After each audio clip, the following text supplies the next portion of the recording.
Heyo, welcome into the CHGO White Sox post-game show, coming to you live remotely from all of our homes in flooded and rainy Chicago. I am your host, Sean Anderson. You can follow me on Twitter at Sean_W_Anderson. Alongside me is the full CHGO White Sox crew. We got Vinnie Duber in a nice Hawaiian shirt. You can follow him on Twitter at Vinnie Duber. He's our CHGO White Sox beat writer. And that's Herb Lawrence. Hello. You can follow him on Twitter at Eknerwell23. He's our CHGO White Sox community leader. Vinny, don't tempt me. I'll talk about NASCAR this entire show. I don't have to talk about the White Sox, even though they won today. I will talk about NASCAR the entire day. I can't believe that they are doing this. This is hilarious. And honestly, I'm not worried about missing the race because I think they're only on lap like 8 right now. And if there's an accident, which it's raining, there will be, it takes them about 15 minutes to clear up the accident. So it's a great, lovely time. And they're going to be racing until midnight. We are coming to you live after a White Sox winner, 8-7, a nail biter against the Oakland A's. They all kind of were. The Sox lose 2 of 3 to the Oakland Athletics. They said it couldn't be done, but here we are, folks. I mean, seriously, it was so close to that being a thing where I was on DraftKings on the website looking for Oakland money line things in the 9th inning just because how wacky this series has been. But salvaging one in Oakland is embarrassing, but it's better than getting swept by Oakland, the worst team in Major League Baseball currently. So, weirdly enough, the White Sox are 5.5 games behind first place. It's what did we say, Sean? You said last weekend, you go, where are they going to be at the end of this trip? Is this a season-defining trip? And me and Herb started laughing because obviously the answer was they're going to be in the exact same spot they were when we were talking on Sunday. And lo and behold, they are 5.5 games out of first place after losing a series to the worst team in baseball because the AL Central keeps doing the same thing that they do. So, here we go. Like, listen, Melissa, I saw the comment. It said, "Oh, this solidified the Sox as sellers at the deadline." It might have, because what has Rick Hahn said in the past? What did he say at his last media session? Saying that they're going to think about what this team could do in the playoffs, maybe more than what this team can do in an AL Central race. When you lose 2 out of 3 to the A's, it kind of signifies that you're not really ready to do much of anything in the playoffs. But that being said, here they are, just 5.5 games out of first place. As their next game's coming on the 4th of July. Well, and 2, I think that if this happened in April, I think we'd be all overreacting and having the same overreactions where, oh, this makes them sellers.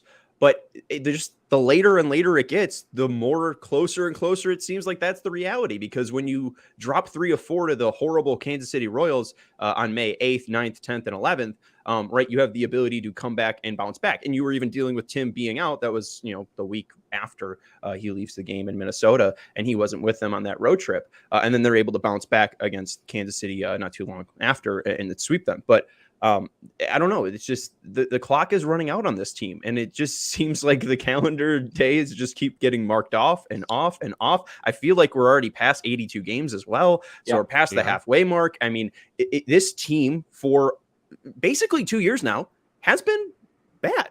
I mean, they really had a great first half in 2021, and ever since then, they've really fallen off the table. Well, and I guess here's the flip side of exactly what I was just saying, which is, hey, you look up, they're only 5.5 out. They're in the same place that they've been for all this time. But I guess the flip side of that is every day that moves further along, as the season further along, it's more and more evidence, right, that the team that's been here for the first 3 months of the season is the team, right? I mean, they have yet to do anything to prove or to instill confidence in anybody that turnaround is coming.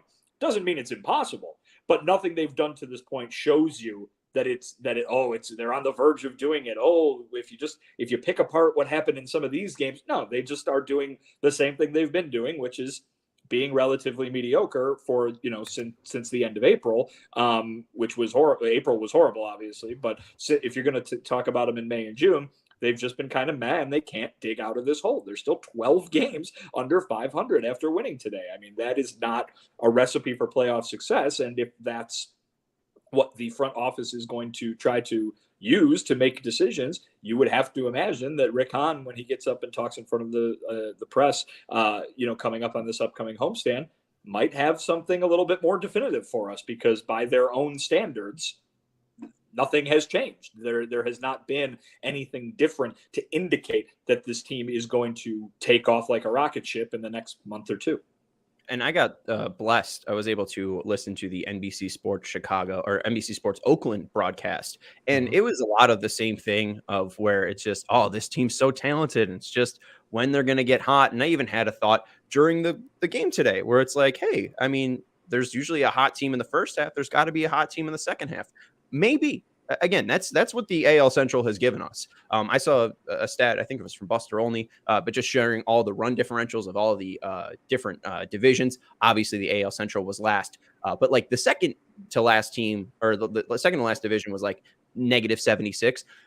The AL Central is like negative 200 as an entire division. So it is just, if you get hot once, if you get a 7-game win streak, you could possibly change your entire fortunes. And with what we're talking about later on, Luis Robert Jr., that guy has stayed hot. So he's just that consistent kind of benchmark. If the Sox could get anything else from anybody else, they might be in a different position. We see Jake Berger go deep today. Herb, jump in. But I mean, there is some kindling here, but that's kind of been the situation for the past 2 years. And that's the person that's on team buy or that wants them to go for it is touting, man, on this road trip, we saw TA get multiple 2-hit games versus the Angels and now the Oakland A's. He looked kind of good today. And Aloy is still murdering the ball on this road trip. You got a home run from Jake Berger. This is the thing that a person is saying that. And it's like, okay, if we get this all put together with our all-star Luis Robert Jr., then we can do something. We saw Lucas Giolito warming up in the ninth doing a bullpen game. That guy's on the precipice of an all-star game. If somebody gets hurt, a couple people get hurt, he could be an all-star. Somebody's fooling themselves right now into thinking, you know what? If we keep this together and just make a minor adjustment, we can be in the playoffs right here. We could be in the playoff hunt because the AL Central is garbage. So they could be fooling themselves. I hope that person is not Rick Hahn because we've seen this team. It's been 3 months. This is the team. They might get a little bit better, but are they going to get 12 games better than they lost, 12 more wins than they lose in the second half, which I think is the minimum they have to do to win this division? I don't think so. Will they be hotter than crap in the second half? I don't think so. So if that's your answer, time to be on Team Sell.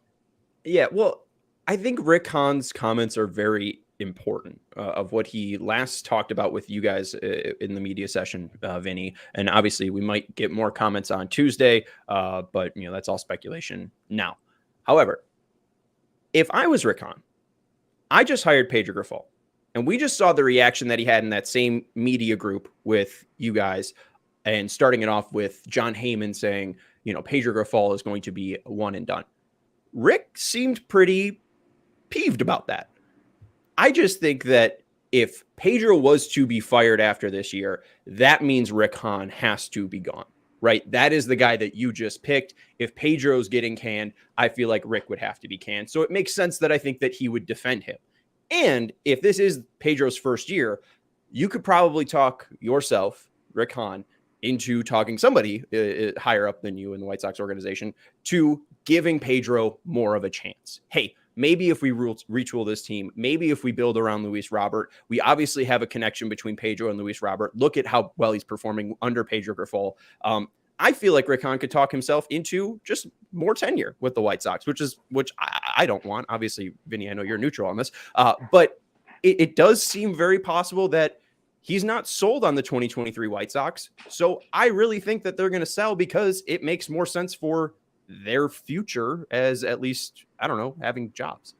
Well, I mean, I think that there's a middle ground that is probably the most likely scenario, right? I mean, I think everybody either thinks you have to be buy, no in sync reference, intended there, but and get rid of the entire farm system for guys that can help you win the World Series this year, and that's it. Or you have to be sell, which is strip the entire major league roster for nothing but prospects. I think the White Sox are probably going to end up somewhere in the middle where they might trade a guy or two who is going to be on, who is on a, to use an NBA term, an expiring contract, right? And then go ahead and keep most of the guys in place and kind of prepare, see if they can better themselves for next year and the year after and the year after that, but not necessarily go okay, we need a brand new 26-man roster. So I think that, people are thinking of the two extremes of the trade deadline. And I think the White Sox are probably going to end up somewhere in the middle, which, again, to many is going to be unsatisfying. But it would seem to me that that is probably the most likely based on what he was talking about the last time he talked, when he said that could be very well a possible outcome here. There were still plenty of outcomes left then. There are still multiple outcomes left now because, as we mentioned, they're basically in the same place. But, don't necessarily be surprised if you see one or two moves and then that's it, because it could be something that makes them better for next year, but not necessarily competitors for a big thing in 2023. That being said, and I always bring this up, a lot of people might say, oh, even though, and Rick Hahn was one of them, even though the AL Central is attainable, maybe it's not the best thing to do because to go for it, quote unquote, because the playoffs might not produce a very good chance for you to win. Remember how often the White Sox get to the playoffs. I mean, it has not been a lot in over 100 years of baseball. So it might not be, these things have been so few and far between for this franchise that not necessarily going for it or pushing all your chips in, but not giving up and saying, oh, we're going to backpedal and try again next year. I don't necessarily think that winning the division would be a bad thing for a team that never wins the division, if you know what I mean. Is it obtainable, though? I mean, I know that there is no clear horse in the AL Central because Cleveland is mediocre, Minnesota's mediocre. The team that's above the White Sox are listed as aggressive sellers on the Athletics trade deadline breakdown. So, the Detroit Tigers, who are in third place, are actively trying to blow up their team. I don't know. There is no confidence in this team outside of Luis Robert. And I feel like if I was trying to build a case of why I should have a future if I'm Rick Hahn, it's Luis Robert and Pedro Grifol. And I just think you're right that it's probably in the middle ground, but I wouldn't be shocked if Lucas Giolito and Tim Anderson are traded at this point. I mean, Lucas, obviously, just because he is one of the best, if not the best, starting pitcher that will be available at the trade deadline. But then Tim, there is the narrative that, hey, maybe we can work and fix him and turn him back into the all-star. But I do think that there's also the possibility that he gets a little bit more heated up before August 1st, right? So I think that he could help his trade value. And the Sox too, they need new life. I mean, we even see it with Zach Remillard. I know I said that he shouldn't be leading off, but hey, he should probably be batting second over Tim Anderson. I know you liked his at-bats today, Herb, but he consistently is getting on base. I feel like this team just needs new life around Luis Robert. I'm fine with Vaughn and Aloy and Luis Robert and Benintendi staying. Like, those guys are probably going to stick around and cease. But if they want to deal Lance Lynn, if they want to deal Lucas Giolito, if they want to deal Tim Anderson, I know you were against that, Herb. I think it makes a lot of sense just with what the future would hold. Yeah, I'm not against. I mean, yeah, I'm against it because of what you'll get back, because I think it won't be a lot. I'm only against moving people because of those reasons. Everybody else, even the guy you mentioned who made his All-Star, Luis Robert Jr., if you get a good deal, you got to entertain it. Same thing for Dylan Cease. On a team that's 12 games under 500, everybody's got to be available. Yes, you have to be knocked over for those two to get you somewhere near talking about it. Like, they have to entice you with a good name before you even pick up the phone. But I'm not having everybody not be on the trade deadline when I'm a bad team, especially if I'm Rick Hahn trying to come back and do a retool on the fly, not a complete rebuild. Yeah, I know that Luis Roberts signed until 2027, but all these people have to be put on the block, I would say, for Rick Hahn to feel confident that he's doing the right job. And he's not calling people, but if people call him with the right deal, you have to listen. 100%. There's no way. Listen. There's no way that deal gets made. I mean, sure, you have to listen if you are selling, but I would be. It's a seller's market. Somebody's. Yes. The White Sox are 12 games behind 500. You don't think a team is calling the White Sox and saying Dylan Cease? And sure, but even then, I'm talking a good name in there to match that up, so the other team has, the White Sox have any type of interest. Yes, but I'm sure that there's a team that's going to be calling Rick and looking to poach him because they're having a bad year. I'm saying more Luis. Way down. I just Same Luis. thing. There's no Same way thing. that price ever gets matched because again, he is signed until 2027. There is no way that you are able to get that in a trade. That would be like the largest trade. I mean, I guess we saw Soto. But I mean, the Padres are crazy aggressive, but they have nothing else to get rid of. The Mets spent $400 million on their team, and they're probably sellers. I don't know. I would be shocked in Florida if the all-star of the 2023 White Sox got traded. But looking on this series, we'll take a break and then talk more about Luis Robert and Jake Berger. What stuck out the most? Was it the win today and making sure they secured that? Was it the failure on Saturday with a headfirst slide by Brent Rooker to get in there, and then the guy hustling all the way around, scoring at home, and the Sox not making able to that play at the plate, or Friday where it just kind of fell apart from the beginning. What stuck out the most? Just losing 2 to Oakland? Yeah, I mean I guess the result at the end was probably shocking, but I mean the way they did it on both days, on both Friday and Saturday. I mean, Friday was missed chances over and over and over again, something that has plagued this team for much more than just this season. We talked about it constantly last year too, and then a mistake in the field on Saturday. I mean, listen, you hate to look at one play and make big sweeping conclusions, but remember, during the offseason, Rick Hahn said they want to get better on defense. They brought in Pedro Grifol and a brand new coaching staff to improve this team in multiple areas, defense included. Fundamentals they wanted to be better at. They wanted to have a new way that they approach the game. And here they are losing to the worst team in baseball on an error at second base, just a ball that just got booted. And, situational hitting is maybe not necessarily something you can teach. You know what I mean? There are obviously approaches to get it done or to increase your chances of getting it done, but sometimes you just come up empty against a better pitcher. But Saturday, you lose on an error. And like you said, Sean, the base runner is not doing what he's supposed to do. You're never supposed to slide headfirst into first base. So he effectively is increasing the White Sox chances of making that play. They still don't make it. So that was a glaring play. Again, it was just one play, but we saw in 2 games this weekend. And to be fair, plenty of times throughout the day on Sunday, they only won by one. They almost blew a 5-run lead, and they only won by 1 run. Some of the same problems that have been dogging them for a while. Saturday's game to me was the killer because of you had a late inning lead, 6-4, and I know people harp on Tim's should have been a home run. They took points off the board. It never was. I saw him how he reacted. He knew it wasn't a home run. I don't know why they actually called it a home run in the first place. I'm in Chicago and I saw that from Oakland. So you had a 6-4 lead in the 8th inning. You got to close that out. They don't have a chance to do that and lose, like Vinny said, a veteran. You make that error as Elvis Andrus, cool, fine, boot it. All right. But you got to understand there was a runner on second, his speed level, then nothing to lose right there for the Oakland A's. If they gets tagged out, they just go to the 9th or they go to the 10th inning. If he scores, they win the game. So you have to think and have a better baseball IQ. And I know Elvis Andrus does have a better baseball IQ than what he did. I didn't think that Gavin took too long, but he's a left-handed thrower, so he has to do that pivot that he had to do and throw the ball as he did. And so that was just a heartbreaking way to lose that game, and that encapsulated the whole series for me. Of course, that's when the Oakland A's won the series. And today's result, I thought it really didn't matter. It makes us feel slightly better as White Sox fans that they didn't get swept, but still, it's embarrassing losing to this team. You see there's nothing on this team that should beat you. Nothing at all.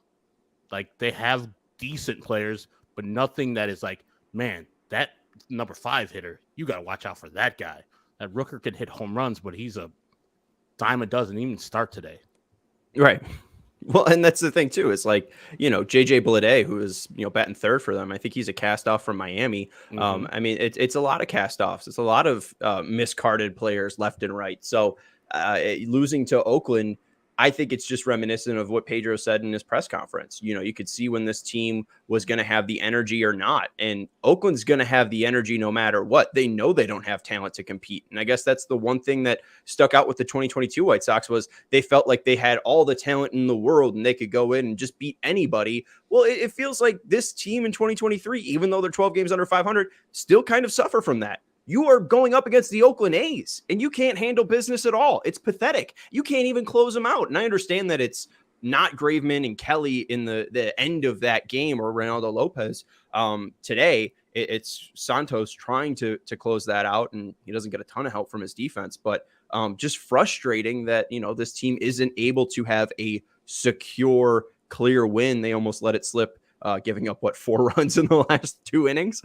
So yeah, it's a tough look for the Sox. It's a really disheartening look. And I don't know what bright spots there are outside of Luis Robert. So let's take a break and talk about that huge bright spot for the White Sox in 88. But we're going to let you know about a huge bright spot not too far away from Chicago, 35 miles southwest of Chicago in Romeoville. Students are just like you. They're the full-time jobs, families, and full-time sports fandoms.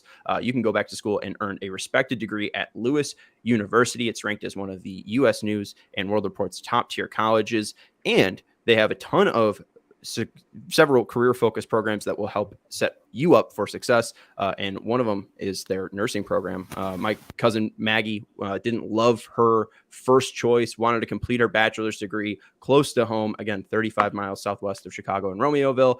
She enrolled at Lewis. They had the right program for her. Their new nursing program is excellent in the state of Illinois, and she was able to get a great job in Southwest Chicago at a top hospital, and now she's living on her own and being successful because she's got a degree from Lewis University. So discover how a degree from Lewis can help you build a better world. Learn more at lewisu.edu/UYOU. Can do this. lewisu.edu/UYOU can do this. Also want to let you know about Game Time. If you are looking to go to a White Sox game, maybe on the 4th of July, maybe on the 5th, 6th, or 7th, or 8th, they're all those days, right? They got the Birds coming to town with the Blue Jays and Cardinals. And if you're looking to go to either of those Sox games, buying tickets to your favorite events shouldn't be stressful. Game Time is the fastest and easiest way to buy tickets for all the sports, music, comedy, and theater near you. With killer deals on last-minute tickets and their best price guarantee, you can stop stressing over the tickets and start getting hyped for all the fun you'll have. Forget planning in months in advance. Game Time has deals on tickets right up to the day of the event. So if you just want to walk up to 35th and Shields, obviously look left and right. Be careful. You can buy tickets right from your phone and walk right into Guaranteed Rate Field. And you can get images of your seat right before you buy, so you know exactly what to expect when you arrive. So download the Game Time app, create an account, and use code CHGO for $20 off your first purchase. Terms apply. Again, create an account and redeem code CHGO for $20 off. Download Game Time today. Last minute tickets, lowest price guaranteed. Let's jump into Luis Robert. For the first time in his career, he has been named an All-Star. He is a reserve for the American League team for the All-Star game, the 94th Midsummer Classic that will be taking place in Seattle this year. He's got a 276 batting average, and I think that's gone up because he had another double in the 8th inning. 24 homers, 46 RBIs. That was his 22nd double, 8 stolen bases. And again, his first career All-Star game. Shout out to our producer, Stephen Nicholas, for creating the graphic, but not a huge surprise that Luis Robert is the not a surprise that Luis Robert is the representative for the White Sox this year. However, it's kind of surprising that this is his first. We've heard so much about the 6-tool player, the next Mike Trout, and he gets his first honor, even though it feels, a while ago. Oh, and it's Steven updated it. So it is a 276 average. Good job, Steven. Yeah, it's great. It's amazing that he is only a first-time guy, like you said, Sean, but we all know because of the injuries and his rookie year, which if they had an all-star game in the middle of the 2-month season, he would have been an all-star because his first half of that season, awesome. But today tells me exactly about Luis Robert and the growth that he has had. You talked about his work with Pedro Castro and all the hitting coaches and how he has worked on his pitch selection today in the first inning. Works a 3-2 count. And then Blackburn throws a slider that he would have swung at the beginning of the year, even in the middle of the year. And he would have flailed at, and he would have missed it by a foot. Today, spits on it, takes a walk, steals second subsequently, and now we're at second and third. You know, the fact that they didn't get in, him and Timmy, who had a good first inning, is another story for another time. But Luis Robert is deserving of this honor. The fact that he wasn't in the top 20 of outfield for voting is a stain on the voting system and how they're doing right now. Fans shouldn't vote on who should be an all-star. It's really dumb because they don't know that Luis Robert is probably the best center fielder in the game. Like, he can hit like Mike Trout and field like Kevin Kiermaier. He's the complete package when it comes to center fielders. And the fact that he wasn't top 20 is not an indictment on the White Sox fans because, you know, we're down on our team and we have a lower attendance. It's an indictment on the rest of the league and how that fan voting goes, and they just get the popularity going. Luis Robert should be starting this game. The fact that he is not is sad, but he's in the game. He'll be in Seattle. I just want to see all I can see of him because this will be his first, but not his last. Well, you know, you're not going to get rid of fan voting. I think that's something that probably gets some engagement, gets some more eyes, not only on the game itself, but on the process too. And it's fun for certain fan bases when teams are having good years to get their guys out. You see all the Atlanta Braves that are going to the All-Star game. I think only one of them is starting, but still.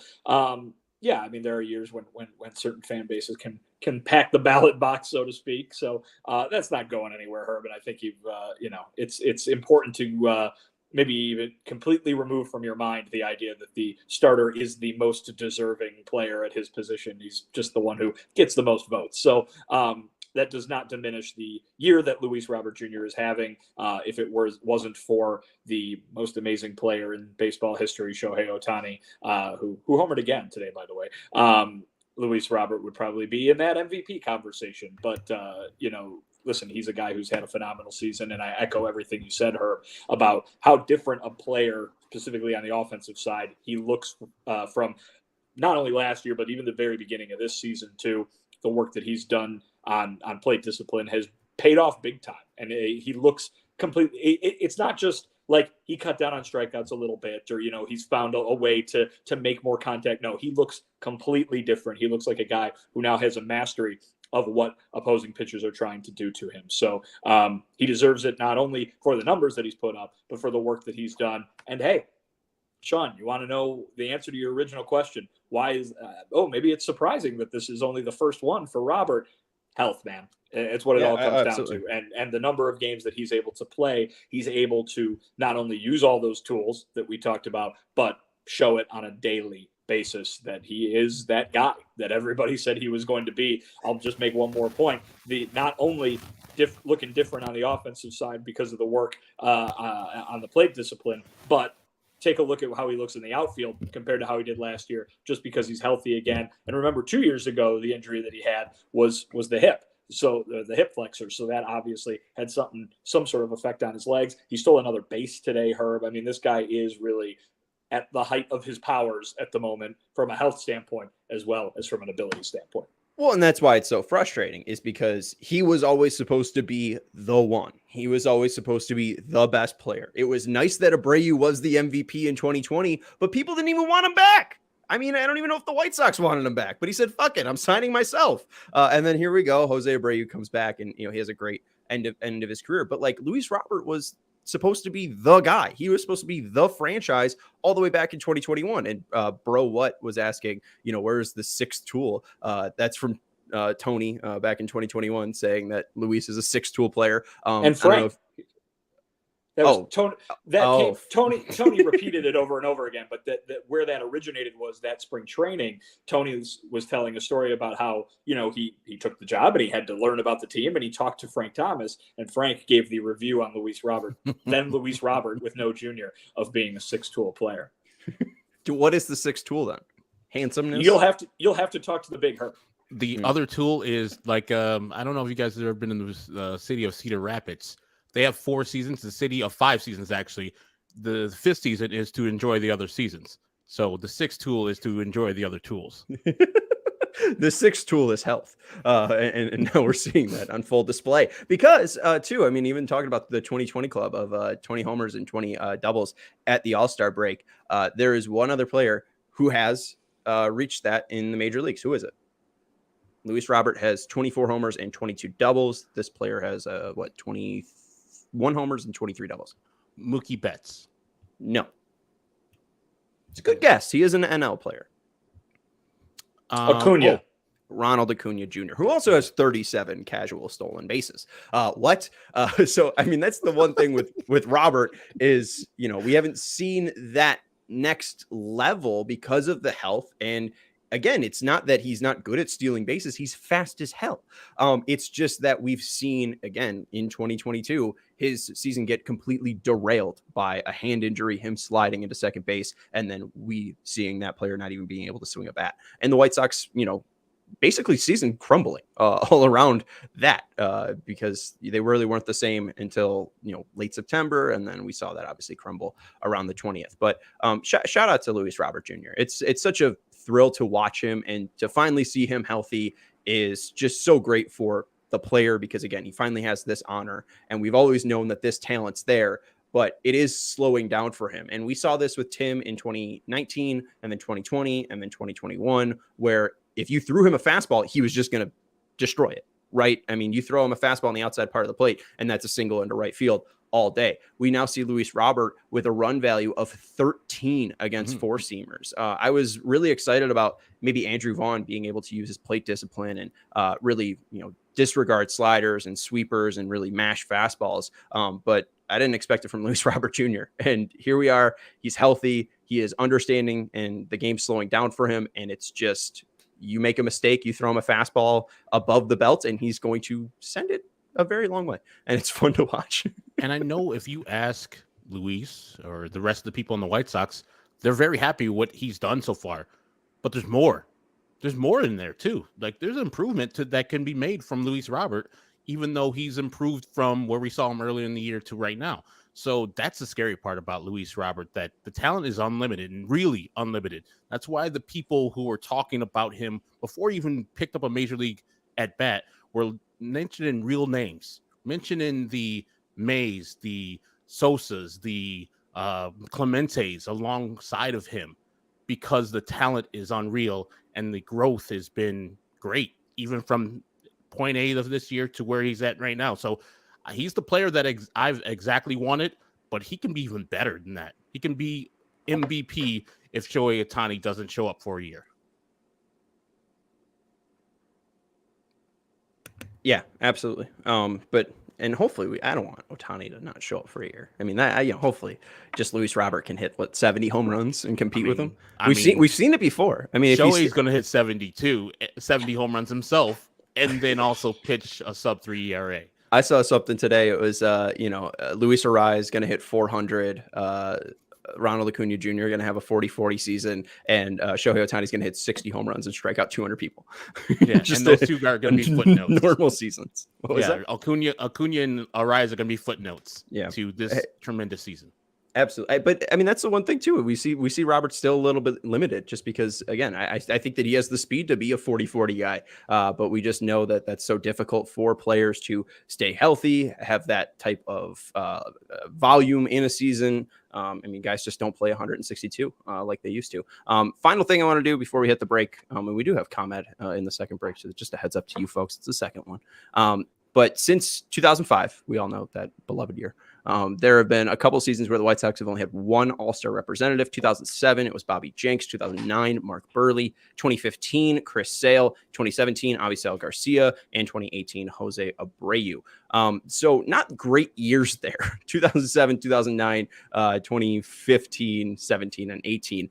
Right around the time when Rick Hahn was saying mired in mediocrity, at least 2015. So I think it's just poignant again that they have this superstar. They finally have him healthy, but again, everything's kind of crumbling all around them, and they're still 13 games under 500 when, the prodigy of this franchise is finally here and delivering on a daily basis. It's frustrating, but it's, again, why we think that there's always that possibility with the AL Central in grasp that if Luis Robert's still on the field, the White Sox can really do anything with this division, not really pulling away from one another. And I haven't delved into the numbers necessarily about those years you're talking about, only one White Sox.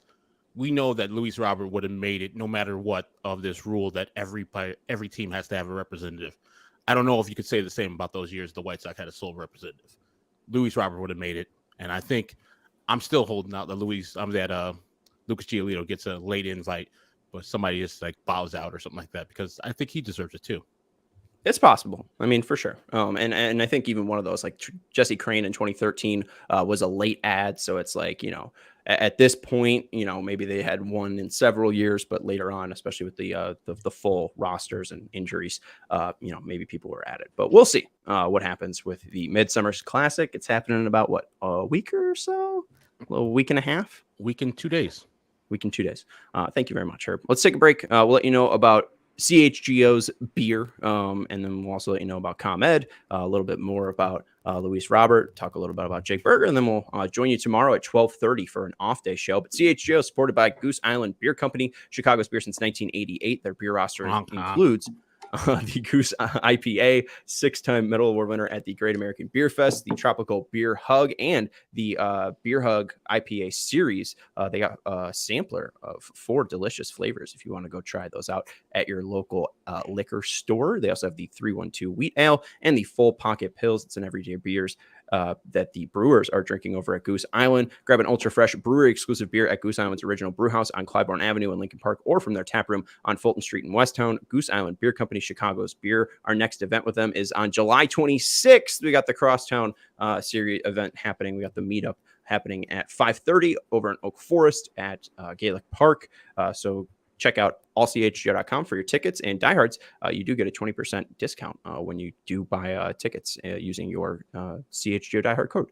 So come out and have some Goose Island beer and watch the Sox Cubs game with us on the 26th of July. You folks want to let the other folks know about ComEd? Yes. The ComEd Energy Efficiency Program is committed to helping families and businesses in the communities they serve, helping manage energy usage and lower energy bills now and into the future, Vinny. Herb, you're right. ComEd offers a wide variety of incentives on lighting and other efficiency upgrades to commercial, industrial, and public sector customers of all sizes across our beloved territory here in Northern Illinois. ComEd also offers free facility assessments that can help find energy-saving opportunities like those for HVAC systems, commercial kitchen equipment, or industrial processes. Vinny, how does that work? Herb, I'm glad you asked, because I have it right here in this email that Sean sent me many months ago. An authorized engineer will work with you to develop a detailed assessment plan specific to your goals and needs. These can be done in person or virtually and last approximately 2 hours.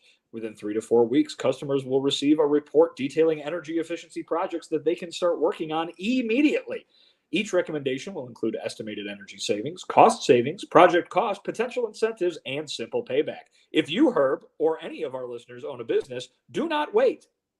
And here's the CTA, the highlighted portion, the Chicago Transit Authority, if you will. Get started saving money and energy today. For energy-saving tips, lighting incentives, or to schedule your free facility assessment, go to comed.com/poweringbiz. Vinny, did you say comed.com/poweringbiz? Herb, I said comed.com/poweringbiz, and you should schedule it today. And we are going to now talk about our ComEd Taking Care of Business Player of the Week. Just the person who got it done this week. And hey, shocker, it's Luis Robert Jr. We just talked about him, but the guy's really damn good. We kind of just raved about him, but Steven, feel free to flash your all-star graphic here.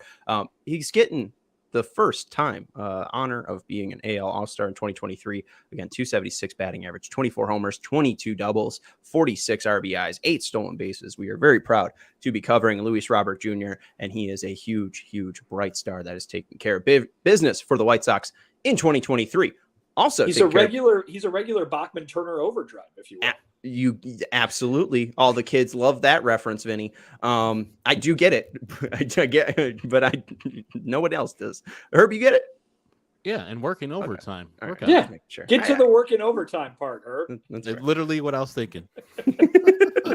Now we got Jake Berger. He had a home run today. And I feel like we just need to kind of hype this up a little bit more. Every single episode, we should at least mention Jake Berger should be in the home run derby. I know Mookie Betts is in it. I know Julio Rodriguez, the hometown kid, is in it. And Pete Alonso just announced his participation in the 2023 home run derby. Why not Jake Berger? Come on. It's a feel-good story. You got the star power already. Throw the kid in there. Give him a bone. I like that. I like that you're like, you got enough stars. People are already going to tune in. You don't need any more reason to tune in. Come on. Give this hard luck guy a thing. Now, if he gets to 20, where I think he's at 18 now, you have more of an argument, Sean. But where's the panache? Where's the story about Jake Berger? Like you could say, come on. Like, well, the story is good, but I'm not sure that everyone knows it and would exactly make it good enough to get to the Derby. Yeah. Well, it's our turn. It's our turn to share that story. I mean, this is a former first-round draft pick that has had so many injuries, so many ups and downs. In the pandemic season, the White Sox said, "Yeah, just go play for independent ball, kind of get your rust off." And then in 2021, he finally makes his MLB debut, and he just starts hitting homer after homer after homer. And then they send him back down. And then in 2022, they call him back up and he starts hitting homer after homer after homer. And then they send him back down. And then in 2023, he doesn't make the team. And then now at the All-Star break, he's a second in homers and basically led the team forever in home runs at the start of the year. I mean, there is a story with it. I mean, it's a former first-round draft pick that had to go through, 500 yards of shit, just like Andy Dufresne. And he's out on the other side, clean, hitting bomb after bomb after bomb. And he seems like such a grounded and good person. I mean, it would be so great to just have a Jake Berger interview on ESPN during the home run derby. You watched Vinny's sit down interview with Jake in the third base dugout. And you see how much he opened up and how just relatable he is and how personable he is. And hey, I'll credit to Vinny there too. But I mean, Jake Berger just seems like a real gregarious guy. I think he'd be a great add to the home run derby, mainly because he hits bombs. I mean, I'll say this. I like the player, and I think, yeah, if he goes, I'll be great. But I'm trying to think about nationally what they are going to be thinking about and why he should be the guy. In Vinny's interview, the way he can get in is that Jake Berger dared to part his lips to say the best burger that he's tasted is at a place that serves wings. So that place, Buffalo Wild Wings, has to push Jake Berger this whole week to get him in, or do it today because I don't know when they're finalizing the roster, but Buffalo Wild Wings has to do Jake a solid for giving them the big time plug that they did. I know that they're affiliated, but still, you got to pat his back there because no one's going to Buffalo Wild Wings for burgers, not a person. Hey, amen. Real quick, just to update the field: Julio Rodriguez, Vladimir Guerrero Jr., Mookie Betts, Randy Arozarena, and now Pete Alonso. So that's some big time star power right there. And there's 3 AL guys. So you'd assume it'd be 4 and 4. So there's one more AL guy. Would it be Jake Berger? Seems unlikely. Yeah, it does. I think, listen, I think it would be great to see Jake Berger in there. I think he would be very good on TV, as you just mentioned as well. But look at the caliber of those names and think of what the home run derby is, right? The home run derby is a show. It's an entertainment product to get people to tune in and watch it. I think Jake Berger would do well in the event, but I think they're looking to get a casual fan to say, oh, Player X is in this. Oh, my goodness, Mookie Betts. Well, of course I'll turn it on. Oh, Vlad Guerrero Jr. Oh, I know of a Vlad Guerrero Sr. I've never heard of this Vlad Guerrero Jr. Perhaps I'll turn it on. Is this guy wearing a monocle? Why are you saying this? Yes. Oh, my. Oh, my. I'm going to spill my tea. This guy in a monocle has been in a coma since Vladdy was an Expo. Exactly. And thank God he's finally gotten out of it. The one thing I would say is Fox Sports Cespedes Family Barbecue. We're trying to figure out like the field, the home run derby field, and they did mention Jake Berger, so maybe he is on the radar at least of some writers. Berger's breakout has been a treat to watch considering the numerous injuries that derailed and delayed his career for years since being a first round pick back in 2017. Most importantly, he would deliver in the big dude hit ball far category that the likes of Schwarber or even Justin Bohr have fulfilled in years past. And too, I know his dad wants to throw to him. So we have the dad thing. He hits balls far. Well, that's the thing too, is like a thing that working in his favor is that he's been talking about it. You know what I mean? Like, I think, and so like I know like MLB.com, for example, their content is very focused on like the big events, right? So you've constantly got stories like, oh, so-and-so might, so-and-so would be interested if asked to be in the home run derby. And here you've got Jake Berger saying, yeah, I'll be in the home run derby. I would love to do it. Let's go. So they could kind of pump that up and continue to make a conversation. He's been talking about, you got the baby picture on Twitter saying, get my dad in the home run derby. That whole kind of thing would definitely work in his favor, the whole stumping for it, I think. I think we should stump for him. I'm a proud stumper for Jake Berger in the home run derby. We do have an off day show tomorrow. We'll talk about if this team should buy or sell a little bit more, and we'll be joining you at 12:30. So join us here at the CHGO Sports YouTube channel, and feel free to, if you are a diehard, to ask us some questions in the Discord. We'll feel free to toss those around the panel tomorrow as well. Any final thoughts, gents, before we get out of here? Bad weekend. They can flush it like Pedro likes to do, but I'm seeing good things from the offense that I hadn't seen in a while. So Eloy's starting to come along, Tim's starting to come along, and if Luis Robert keeps up the same track, you could have an explosive July for the White Sox. Well, it's because they were playing the A's. I mean, still. They still lost to them. We gave them shit when they lost to them. No, but give them credit if they played the A's and the Angels on the road. I'm saying that's why the offensive breakout happened, which is A's pitching. Sometimes, as we always talk about, see the ball go through the hoop one time. It was just versus the A's, the Tigers, the Royals. It doesn't matter. The next team you face is like, okay, ball's a little bit bigger than it was before. You're not wrong, Herb. I would add though that these problems aren't going away. A lot of the same problems that have been dogging this team, not only all of this season, but even going back to last season, are still around. And we talked a lot last year about, they found another way to lose. They found another way to lose. Remember, this team is currently 12 games worse than it was at the end of last year. They found another way to lose on Saturday, certainly, and some familiar ways to lose on Friday. So it is not looking any different. We'll put it that way. And certainly the possibility is there for it to look different at some point, but they have yet to show that so far this season. Yeah, we didn't mention it today, but kind of going along the lines of the injuries, Michael Kopech was placed on the 15-day IL with a shoulder inflammation, right? I believe that is correct, yeah.